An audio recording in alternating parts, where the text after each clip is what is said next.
পরিষ্কার ঘোষণা, যদি ইসরায়েলি পণ্য তারা বয়কট না করে তাহলে আমরা তাদের দোকান, তাদের হোটেল, তাদের রেস্তোরাঁকে বয়কট করব। পরিষ্কার ঘোষণা, আজকের পর থেকে মাদকটির কোথাও ইসরায়েলি পণ্যের ব্যানার থাকতে পারবে না। আজকের বিক্ষোভ পরবর্তী সমাবেশ থেকে আরো একটি লাল কার্ড দেখা যায় ভারতকে।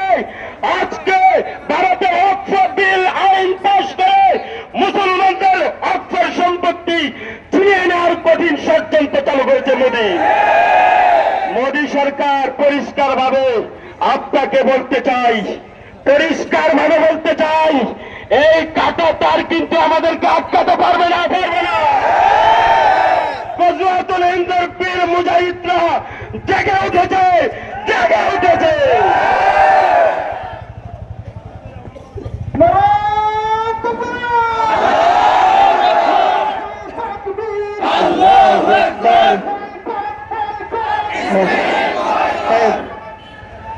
মোহতারাম হাজিরিন, ইতিমধ্যে আপনারা দেখেছেন আমাদের মাঝে উপস্থিত আছেন মাদকটির মাটিয়া মানুষের ইসলামী সংগঠনের রাহবার, যিনি দীর্ঘ 30 বছর পর্যন্ত এই মাদকটির মানুষকে সঠিকভাবে ধর্মকর্ম পালন করার জন্য বিক্রি করে দিয়ে আসছেন।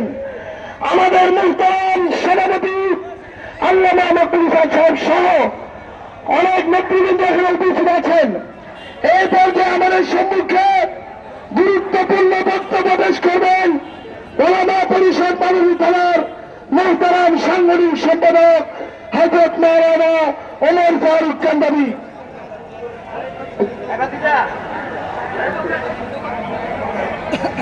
বিসমিল্লাহির রহমানির রহিম। সম্মানিত উপস্থিতি, আমরা একটা বিষয় খেয়াল করি, সেটা হলো অন্য সময়ের তুলনায় বর্তমান মুসলিম বিশ্বে মুসলিম কান্ট্রিগুলো